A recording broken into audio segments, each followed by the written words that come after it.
सोचते होंगे कि राहुल हमेशा अकेले ही क्यों रहना पसंद करता है, उसके साथ कोई और क्यों नहीं रहता है। आज मैं इसका जवाब दूंगा।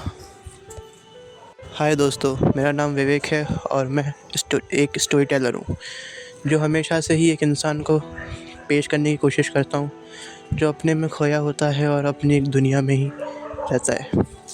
उस कैरेक्टर को मैं ही निभाता हूँ, राहुल को। राहुल का कैरेक्टर काफ़ी मुझसे जुड़ा हुआ है। एक अकेलापन, अपनापन जो हमेशा से उसको महसूस होता है। मेरा बचपन भी कुछ इसी तरह से बीता है। ना कोई ज़्यादा दोस्त, पढ़ाई में कमज़ोर और सिर्फ अपने ही अंदर रहना। मेरे अकेलेपन ने मुझे बहुत कोशिश करी मुझे मारने की, लेकिन मैंने उसको अपना दोस्त बनाया और अपने ही खुद की एक दुनिया बनाने की कोशिश कर रहा हूँ।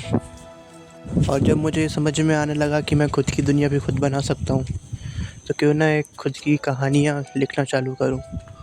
तो बस वो संभावनाएं मैं कोशिश करता हूँ जो हो सके। और एक हमेशा एक लड़की को पेश करता हूँ या खुद खुद ही रोल निभाता हूँ मैं। एक्चुअली मेरे साथ कोई लड़की काम नहीं करती है। हमेशा कोई ऐसी लड़की को मैं ढूंढता हूँ जो काफ़ी उस कैरेक्टर को निभा ले। प्रिया को काफ़ी दिल के करीब है वो मेरा कैरेक्टर, लेकिन ठीक है, नहीं है तो क्या हुआ। कोशिश करता हूँ पूरे दिलो जान से कि काश वो कैरेक्टर मैं निभा सकूँ।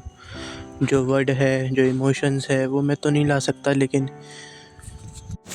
उम्मीद और कोशिश पूरी करता हूँ। मेरी हर कहानियाँ मेरे दिल से बहुत जुड़ी हुई है, चाहे एक्शंस हो, चाहे रोमांस हो, चाहे वो मेरा अकेलापन क्यों ना हो, चाहे सोल्जर क्यों ना हो, उन सब का सब मैं ही हूँ। चलिए आपको एक मैं अपनी कहानी बताता हूँ जो मेरे साथ रियल में हुआ है। जब मैं 11th क्लास में था तो मैंने एक कोचिंग क्लास ज्वाइन करी थी। वहाँ पर जाता हूँ तो मेरा एक दोस्त बनता है। उस दोस्त की एक दोस्त होती है जो मुझे काफ़ी पसंद आती है, लेकिन मेरे इंट्रोवर्टेड नेचर के कारण की वजह से मैं उससे ज़्यादा बात नहीं करता था। वो थोड़ी रूड और काफ़ी अलग पर्सनैलिटी की लड़की थी मुझे, लेकिन अच्छी लगती थी जैसी भी थी, क्योंकि पहला अटैचमेंट था, अट्रैक्शन थी। वो मुझे काफ़ी खुशी होती थी उससे मिलने। लेकिन मैं अपनी तरफ से 100% दे रहा था, लेकिन वो अपनी तरफ से 1% भी नहीं दे रही थी। मैं उस समय नादानी में कर रहा था, मुझे समझ में भी नहीं आ रहा था कुछ। मुझे अभी भी उसका एक इंसिडेंट याद है कि जब मैं उसे जब भी कॉल करता था तो वो बहुत देर में उठाती थी और बहुत रूडली तरीके से बात करती थी। एक दिन उसने अपने फ्रस्ट्रेटेड में आके मुझसे कह दिया कि विवेक, तुम मुझे कॉल क्यों करते हो, मुझे मत किया करो, मेरे घर वाले चिल्लाते हैं। मैंने फ़ोन कट कर दिया, लेकिन वही कॉल जब मेरा दोस्त ने लगाया उसको, तो काफ़ी अलग बात थी कि वही लड़की इतने अच्छे से बात कर रही थी। तो तब मुझे समझ में आया कि उस लड़की को मुझसे प्रॉब्लम है, ना कि मेरे फ़ोन से।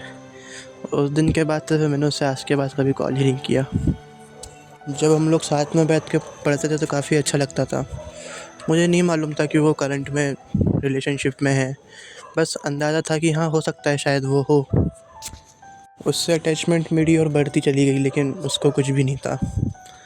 मुझे हमेशा ऐसा लगता था कि ये वो मेरी ज़िंदगी है, सब कुछ मेरी खुशी थी। और एक दिन आता है कि जब मैं 11th में फ़ेल हो जाता हूँ और एक सब्जेक्ट से रुक जाता हूँ। वो लोग सब पास हो जाते हैं, लेकिन सबसे बड़ी बात तो ये थी कि मुझे ये सब नॉर्मल लगा और मैंने प्राइवेट स्कूल में एडमिशन लेके अपना 12th पास आउट कर लिया था। लेकिन वो मुझे कुछ नहीं समझती थी।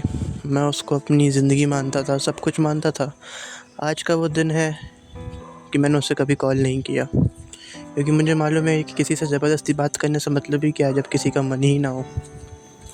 बहुत सोचता था उसके बारे में, लेकिन बहुत पास आकर वो मुझसे बहुत दूर चली गई है। उसे आज भी उतना ही याद करता हूँ और हमेशा याद करूँगा। वही लड़की आखिरी थी जो मेरी लाइफ में आई थी। फिर उसके बाद मैंने किसी लड़की को ही अप्रोच नहीं किया और बस इसी तरीके से अपनी यादों में उसको रखता हूँ। अपनी कहानियों में उस लड़की को हमेशा अपने साथ में रखने की कोशिश करता हूँ जो मुझे रियलिटी में नहीं है मेरे पास। और ऐसा नहीं मैंने ढूंढने की कोशिश नहीं करी, मैंने ढूंढना चाहा, फिर मुझे समझ में आया कि कुछ चीज़ें होती हैं जो शायद मेरे लिए नहीं बनी है, इसलिए मैंने उम्मीद भी छोड़ दी। मैं अपनी कहानियों में ही अपनी ज़िंदगी ढूंढने लगा और ये चीज़ें मुझे काफ़ी सुकून देती हैं। मुझे मालूम है कि हकीकत में नहीं सही, लेकिन एक यूनिवर्सल दुनिया में ज़रूर है। जब से वो गई है मेरा सब कुछ छीन के ले गई, मेरी ज़िंदगी, मेरी खुशी। हालांकि जितने भी त्यौहार आते हैं, होली, दिवाली, सब कुछ, लेकिन मुझे वो खुशी महसूस ही नहीं होती है। अक्सर हम अपने त्यौहार दूसरों के लिए नहीं, अपनों के लिए बनाते हैं, अपनी खुशी के लिए बनाते हैं, लेकिन जब तक वो खुशी अंदर से ना निकले, वो क्या दिवाली और क्या होली। चाहे आप कितने महंगे कपड़े पहन लो या महंगी से महंगी गाड़ी में बैठ जाओ, जब तक कोई आपके पास नहीं बैठने वाला होगा, वो गाड़ी की भी कोई कीमत नहीं है।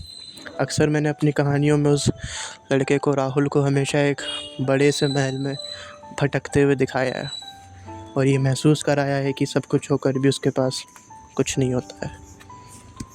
ये कहानी सिर्फ मुझसे जुड़ी हुई है और मैं लड़की को नहीं समझा पाता हूँ उस कहानियों में, और मैं चाहता हूँ कि वो लड़की मुझे समझे। इसलिए वो प्रिया का रोल मेरे लिए कैरेक्टर बहुत ज़रूरी होता है, जो कोई भी लड़की को मैं दे सकता हूँ, लेकिन मुझे आज तक कोई लड़की में वो इमोशन और वो चीज़ नज़र ही नहीं आई कि वो कैरेक्टर मैं चाहता हूँ कि कोई दिल से निभाए उस चीज़ को। खैर, जब वो होगा, जब देखा जाएगा। लेकिन इसलिए मैं बुक्स भी लिखता हूँ उस कहानियों में, ताकि वो बुक हमेशा अधूरी रहेगी, क्योंकि वो जब तक ना पढ़ ले। बस खुद से यही सवाल पूछता हूँ कि काश तुम्हें रोक लेता उस दिन, और बस यही सोचता हूँ कि कभी अगर मेरी शादी हुई और मेरी बेटी होएगी तो मैं सिर्फ तुम्हारा नाम रख दूँगा। तुम हमेशा मेरे करीब रहो और मैं तुम्हें कभी भूल ना पाऊँ। इसलिए मैं अपनी कहानियों में अक्सर यही बोलता हूँ कि उस लड़के के पास सब कुछ होकर भी, घर, गाड़ी, पैसा, दौलत, सब कुछ होकर भी उसके पास कुछ नहीं होता और वो लड़का हमेशा अकेला रह जाता है।